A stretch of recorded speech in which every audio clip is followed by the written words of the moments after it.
Ok. La doctora Ávila Agüero es médico pediatra, infectóloga y jefa del Servicio de Infectología del Hospital Nacional de Niños Dr. Carlos Sáenz Herrera en San José. Fue ministra de Salud entre 2006 y 2011. Además, es profesora asociada de pediatría y directora del posgrado de infectología pediátrica de la Universidad de Costa Rica. La doctora Ávila Agüero nos dará una conferencia hoy sobre la vacuna antimeningocócica, indicaciones a lo largo de la vida. María Luisa, bienvenida.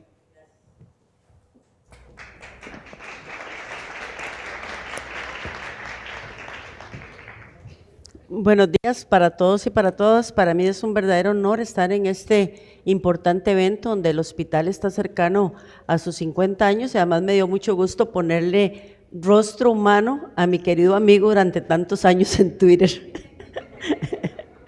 Sí, realmente es increíble porque uno conoce a la gente y de veras que la conoce pero virtual y otra cosa es en realidad.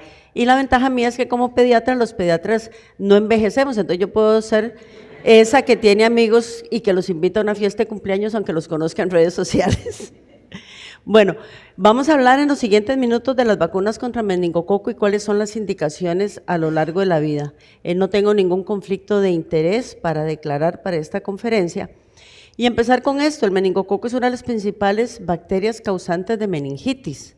Menos de 2 por 100,000 casos por persona en Latinoamérica es la incidencia que se reporta según el país y según la edad que estamos revisando. Sin embargo, aunque esto puede parecer bajo, hay un enorme sesgo porque la vigilancia epidemiológica que vamos a ver más adelante que se realiza no es lo suficientemente adecuada como para asegurar qué es realmente lo que tenemos. La incidencia de la enfermedad meningocócica invasiva es mayor en los niños menores de 1 año, se mantiene relativamente estable, alta, podríamos decir que más o menos hasta los 5 años, después decae y hay algunos grupos en los siguientes tractos de la vida donde también puede ser importante. 1 de cada 5 casos en América Latina de enfermedad meningocócica fallece. Esto contrasta con datos de Estados Unidos donde es 1 por cada 10 casos. Y lamentablemente entre los que sobreviven el 20% lo hace con importantes secuelas, entre esos alteraciones en el desarrollo neurológico, amputaciones, que es quizás de lo más frecuente. También ustedes pueden encontrar pacientes que quedan con sordera y también otro de los problemas que hay es insuficiencia renal crónica secundaria a un cuadro de meningococcemia. Así es que como pueden observar, pues realmente es algo importante. Y esta es la epidemiología que ustedes acá pueden observar cómo si comparamos con otros agentes causantes de enfermedad invasora, tenemos acá la Neisseria meningitidis, que en el grupo, como les decía, de menores de 5 años puede ser alta. Después hay un grupo muy importante que por diversas razones propias de su juventud está a riesgo, como pueden ser los que viven en universidades, y posteriormente en la edad ya de adulto mayor también puede haber un riesgo. Esto contrasta con estreptococo neumonía, que son los grupos de edad, y con hemófilos influenza, que también lo vemos en los grupos de edad. Entonces, en realidad, sí es una enfermedad que puede abarcar diferentes etapas de la vida. Básicamente, el 1% de las personas que son portadoras nasofaringias pueden hacer enfermedad invasora por neumococo. El 50% de esta enfermedad invasora puede atravesar barrera hematoencefálica y producir meningitis. Y por cada caso de enfermedad meningocócica invasora, de un 3 a un 4% se pueden presentar casos secundarios. De ahí la importancia de la identificación temprana para la profilaxis oportuna. Y el riesgo estimado de casos secundarios es de 2 a 4 por 1000 contactos. Parece bajo, pero esto representa más de 500 a 800 veces el riesgo que podría tener la población general. Y eso es muy importante porque son los adultos más jóvenes los que pueden tener como factor común la transmisión. Y entre estos adultos jóvenes y adolescentes también el 10% pueden ser portadores asintomáticos. Así es que hacer estudios de portación para tener idea epidemiológica de lo que está pasando puede darnos algunos falsos positivos y negativos. Este es un metaanálisis muy interesante que incluyó 89 estudios en 28 pacientes y ustedes ven acá la edad donde hay mayor portación nasofaringea. Así es que las tasas globales de portación son bajas durante la infancia, pero alcanzan una máxima expresión a los 19 años, lo que hace de ahí la importancia de proteger a esta población. Y en esto es un desenlace impredecible. Ustedes ven que hay portadores de Neisseria no patológicas, hay algunas que son virulentas, hay una inmunidad natural que también se puede ver afectada, y de todos estos con alguna alteración en la inmunidad, que puede ser por una predisposición genética, van a tener una enfermedad grave o bien van a lamentablemente fallecer. Y ese es el desarrollo de la enfermedad relacionado con respuesta inmune. Estos son los días de enfermedad, un periodo de incubación de 2 días y medio aproximadamente, que puede extenderse hasta 4, una enfermedad invasora que da en 4 días aproximadamente, donde la respuesta inmune celular y la respuesta por anticuerpos es retardada. Por eso es que las personas se mueren rápidamente. Posiblemente todos hemos visto casos de meningococo, y yo les digo a mis estudiantes, estamos nosotros haciéndolo en hemocultivo, nos damos la vuelta para preparar todo y cuando volvemos el paciente está peor, se chocan de una manera muy rápida. Y esta es, como les digo, las razones, esa respuesta inmune, las razones por las cuales muchos de estos mueren. Factores de riesgo, prácticamente los conocidos: un sistema inmune deteriorado, personas con déficit de complemento en general, comportamientos sociales en adolescentes y adultos jóvenes, el fumado, el ir a fiestas en lugares cerrados, el no vacunarse, por ejemplo, contra influenza, también se asocia, no es que la vacuna proteja, sino que si no hay un cuadro de influenza no hay daño de la mucosa y no hay una posibilidad reduce la posibilidad de meningococo. Pasar tiempo en lugares cerrados, típico, digamos, de los adolescentes, alimentos, bebidas y utensilios que se compartan, los niños, tabaquismo y también el humo de segunda mano, infecciones del tracto respiratorio, como les comentaba, la influenza, y uno muy importante que es viajar a áreas endémicas, usualmente áreas endémicas en África. Sin embargo, Sudamérica ha tenido brotes y puede ser considerado también área endémica. Y este es nuestro enemigo, un agente muy fastidioso que cuesta muchísimo cultivarlo. Por eso es que la epidemiología de la enfermedad no se conoce tan bien como en el caso de neumococo. Y como lamentablemente la vigilancia que hacemos no es activa sino pasiva, menos datos todavía tenemos. Y esto es lo que nosotros vemos. Esta es una niña que, si ustedes la ven acá, a pesar de las lesiones no se veía tan mal. Yo la atendí en emergencias, me llamaron de interconsulta, le pregunté cómo se sentía y me dijo que un poquito mal. Y ese poquito mal terminó en cuidado intensivo, terminó acá con ECMO, sobrevivió bastantes días precisamente porque los intensivistas la montaron en un ECMO, pero la chiquita falleció. Era hija única, no tenía ningún antecedente de enfermedad conocida previa, y son la mayor parte de los casos que vemos. Aunque hay factores de riesgo conocidos, muchos pacientes no tienen esos factores de riesgo. Los datos de Latinoamérica son datos recientes, que abarca del 2010 al 2021. Ahí pueden ver Panamá, que aportó 24 aislamientos a la casuística regional. Sin embargo, les vuelvo a insistir, es una vigilancia pasiva, no es una vigilancia activa, y hay muchísimo sesgo. Y la distribución de serotipos es muy variable, incluso dentro de una misma región hay una gran variabilidad de datos.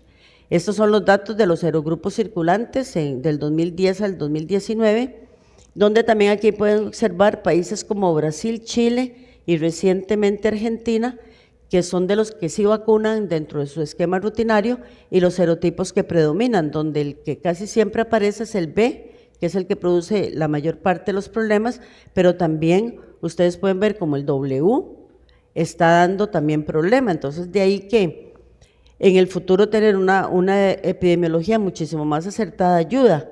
Y Centroamérica no tiene una gran cantidad de casos para reportar, y por lo menos en este artículo, que es bastante reciente de este año, no aparece reflejado.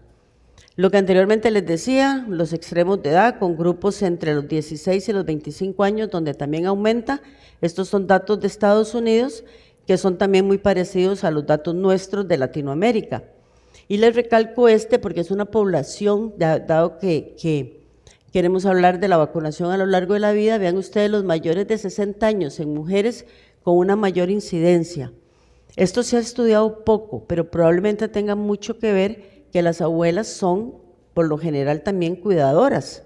Entonces, esos niños que la abuela los está cuidando pueden ser el factor de riesgo para que estas mujeres tengan una mayor incidencia que sus pares de hombres de la misma edad.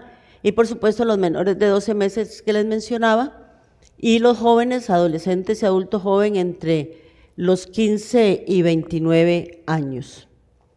Otro dato importante es por el tipo de enfermedad, donde la sepsis y la meningitis son las que predominan. Eso es lo esperable, y ven menores de 12 meses, adultos jóvenes con meningitis, sepsis más después de los 60 años como un grupo importante. Y según fuente, el líquido cefalorraquídeo y hemocultivo son los datos que se tienen, son los más importantes. Y les vuelvo a insistir, el problema es eso, que también en la era del uso irracional de los antibióticos, muchas veces estas personas tienen un cuadro febril, les ponen una ceftriaxona intramuscular y ya quitaron la posibilidad de que logremos identificar.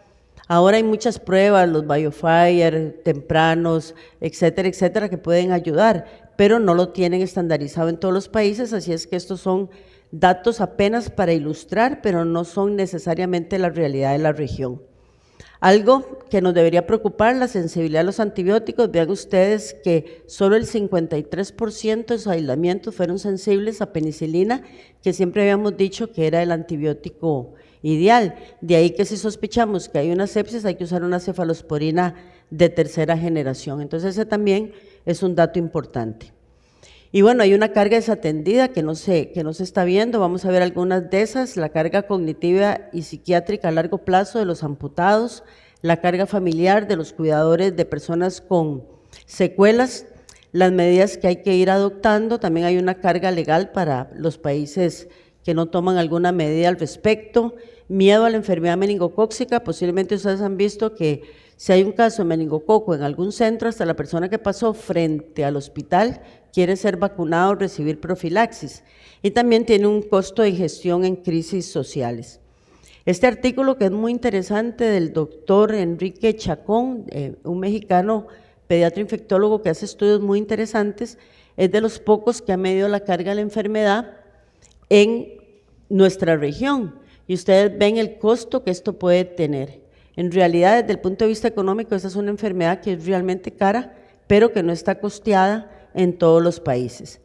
Y las vacunas, bueno, ¿qué es lo que tenemos en este momento de vacunas? Afortunadamente se ha avanzado bastante, y les recomiendo este artículo que se publicó hace 2 años, es lo más reciente que hay relacionado con todas las vacunas. Entonces ustedes ven el producto de la vacuna, el fabricante, el nombre comercial, los grupos de edad a los que se recomienda y los años en que fueron licenciados. La más reciente es esta de Sanofi, que se licenció en el 2020 para mayores de 2 años, pero ustedes pueden ver Menactra desde los 9 meses, Menveo desde los 2 meses, y afortunadamente ya tenemos vacunas contra meningo B, no necesariamente disponibles en toda la región, que eso también es un punto importante a mencionar. Y como ven, los estudios llegaron hasta los 55 años, entonces esa población mayor de 60 años, que les mostré que puede ser que tenga una carga importante de enfermedad, vamos a tener que caracterizarla con mayor rigor y ver si se pueden hacer algunas medidas al respecto. Esta es nada más para hacerles un recordatorio de las edades y momentos en que se vacuna.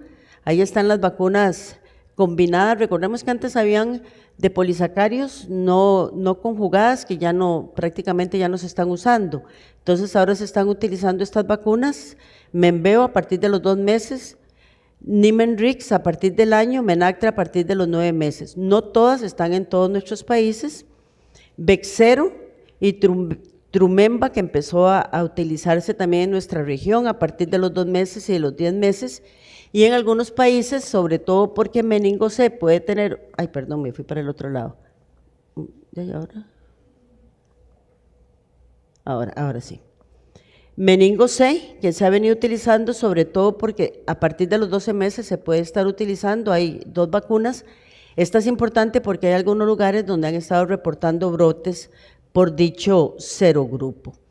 Este es el mapa mundial de los países que han venido vacunando. Pueden observar que Estados Unidos, y por supuesto tiene todas las vacunas que anteriormente mencioné, y en nuestra región Cuba, que utiliza una vacuna propia, No hay muchos estudios de esa vacuna, ellos la están aplicando desde hace ya bastantes años.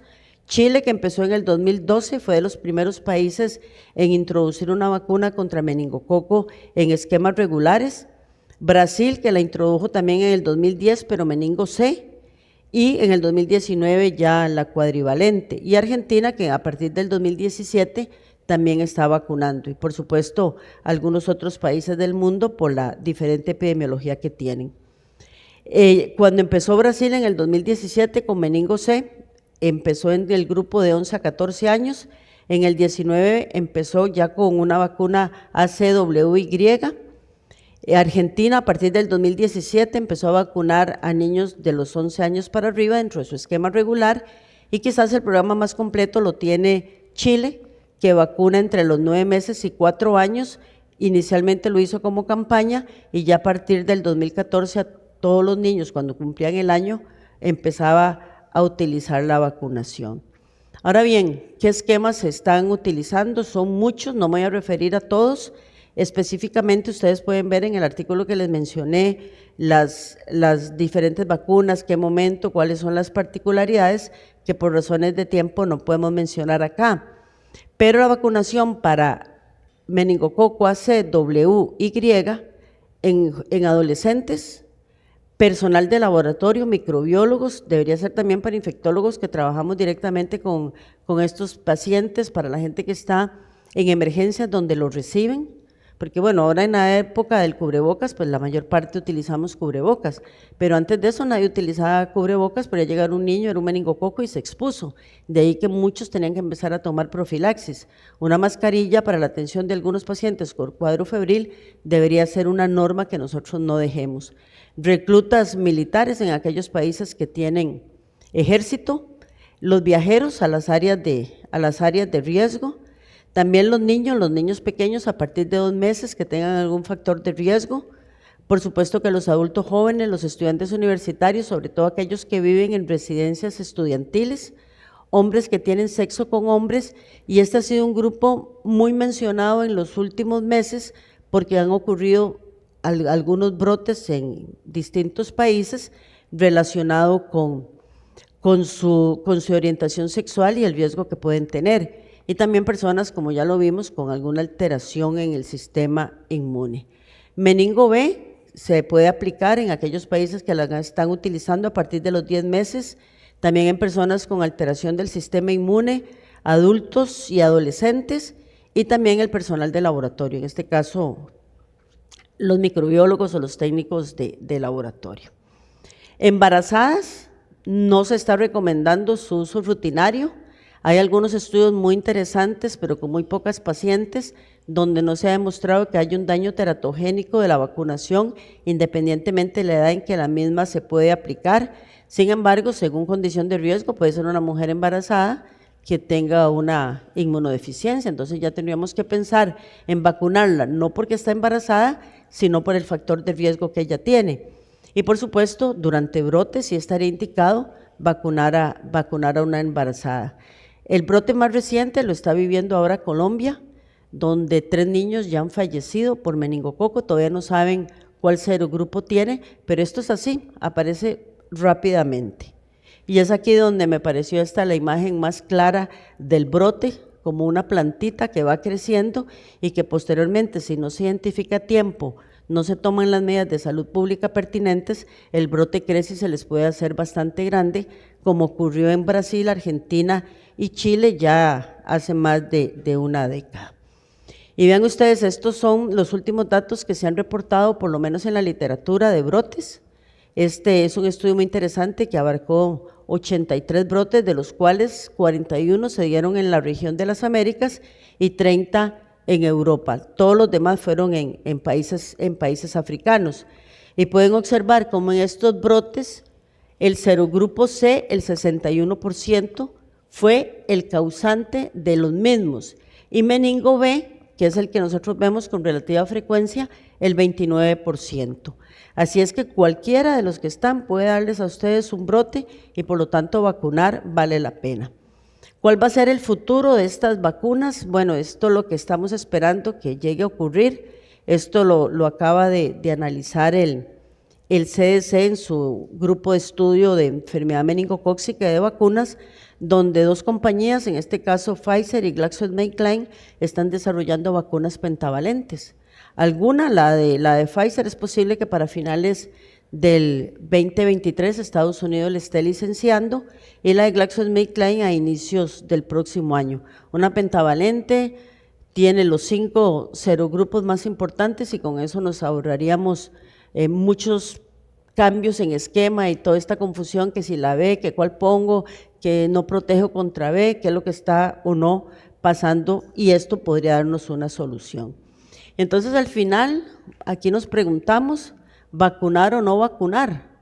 Y yo diría que efectivamente sí, nada más que debemos recordar que una cosa es la decisión de salud pública, donde los datos serían insuficientes para que un gobierno diga voy a introducir la vacuna de manera rutinaria, y lo que hacemos nosotros a nivel de nuestra práctica y nuestra individual. De hecho, una colega que tiene una niña que acaba de cumplir 9 meses me dijo, es que le pregunté a los inmunólogos y dijeron que no la vacunara porque aquí lo más frecuente es meningo B. Y me dice, ¿vos qué dices? Y yo diría que la vacunes porque lo está pasando. Y bueno, y le digo, además estoy actualizando la charla y te puedo dar con datos de lo que está pasando en la región en este momento. Y bueno, afortunadamente la vacunó. Entonces, una cosa es esa, salud pública, donde no hay suficientes datos, habría que hacer muchos estudios para justificar la introducción de una vacuna, y lo que nosotros hacemos todos los días en nuestra práctica privada, donde efectivamente vacunar es muy buena decisión. ¿Qué podemos concluir? Que hay que establecer pautas de control adecuadas en función a las regiones geográficas y grupos de edad para la prevención de la enfermedad. Que la carga clínica es sustancial, persistente e impredecible, esa palabra la subrayaría, que hay muchas secuelas en sobrevivientes, que la carga de la enfermedad va más allá del episodio agudo, que es una enfermedad con epidemiología muy cambiante y que se requiere mejorar el diagnóstico por laboratorio para que tengamos una vigilancia más activa. Muchas gracias por su atención y aquí les dejo mis redes sociales para que todos seamos amigos de redes. Muchas gracias. Ay, me quedo para las... Sí, se me olvidó. Déjame ver. Si tienen alguna pregunta pueden enviarla. Yo quiero hacer una pregunta y comentario porque tal vez una de las cosas la vacunación de los niños está muy integrada en la cabeza de la gente. O sea, si se logra que una vacuna como la vacuna del meningococo entre en el plan de vacunación que el país tiene de forma estándar, los niños van a estar vacunados y perfecto. El tema de la vacunación de los adultos. Una de las cosas que la pandemia probablemente produjo es que se ha creado o se percibe un poco más de conciencia de parte de la gente de que los adultos deben vacunarse. Más que sobre el meningococo en particular, ¿qué se ha publicado, qué se ha visto después de la pandemia que tenga que ver con ese elemento específico de la vacunación de los adultos? Porque con la pandemia todo el mundo entendió que había que vacunarse o uno corría el riesgo de morirse. Sí. Bueno, esa es una excelente pregunta y un muy buen comentario, porque precisamente nunca se es lo suficientemente viejo como para no beneficiarse de una vacuna. Y se está trabajando en los últimos años, por ejemplo, la vacuna del neumococo, que bueno, aquí están colegas que son internistas, que saben muchísimo más que yo de eso, pero ustedes han visto cómo entra una persona por una neumonía y termina muriéndose por un infarto porque eso le condicionó una respuesta inflamatoria. La DPT, por ejemplo, tosferina en embarazada, en los abuelos de recién nacidos, vacunarse contra tosferina, no tanto por ellos, sino por el niño, y por supuesto papilomavirus humano para mujeres, que incluso se puede poner hasta los 45 años, también para hombres. Entonces yo creo que sí tiene que evolucionar el concepto de vacunas para la familia y vacunas para todos los grupos de edad. Y obviamente los internistas y los especialistas en medicina del adulto van a tenerse que meter un poco más en vacunas. A veces cuesta, porque no sé cómo está aquí Panamá ahora con el tema de la campaña contra influenza, pero hay una caída impresionante en la cobertura. Lamentablemente, la pandemia también trajo una desconfianza en instituciones de salud, que lo estábamos conversando ahora, y lamentablemente también en las vacunas. Entonces, en muchos lados están cayendo las coberturas y los programas están viniendo abajo. En Panamá tuvimos una historia cuando en la última O sea, cuando fue H1N1, hubo una situación un poco extraña en la cual se le dijo se suponía que se iban a vacunar niños y adultos mayores, pero se anunció que se vacunara a todo el mundo. Y una vez en unas jornadas de estas nos presentaron cómo la curva epidemiológica tradicional de la influenza se había cortado radicalmente porque todo el mundo se vacunó de repente. Entonces es un tema muy importante, y siendo un tema muy importante, llama la atención, por ejemplo, que todas estas aplicaciones que se están poniendo de moda en los teléfonos, donde uno lleva todo un récord de su salud, donde tiene todo lo que a uno se le ocurre, no tienen un cuadro de vacunación. Sí. Eso tiene mucho que ver con registro nominal, que no todos los países los tienen. Por ejemplo, en Costa Rica usamos el EDUS, que es el expediente único de salud, y ya sí trae. Entonces yo me meto, por ejemplo, en mi EDUS, que le puedo andar una aplicación en mi celular, y ahí dice cuándo me vacuné. Obviamente ahora tengo todas las del SARS-CoV-2, ya tengo las vacunas de influenza y ahí están. Y también para niños, el registro nominal es fundamental para poder tener eso que vos decís. Ok, bueno, muchísimas gracias. Muchas gracias. María Luisa. Y nos vemos ahorita. Sí, cómo no.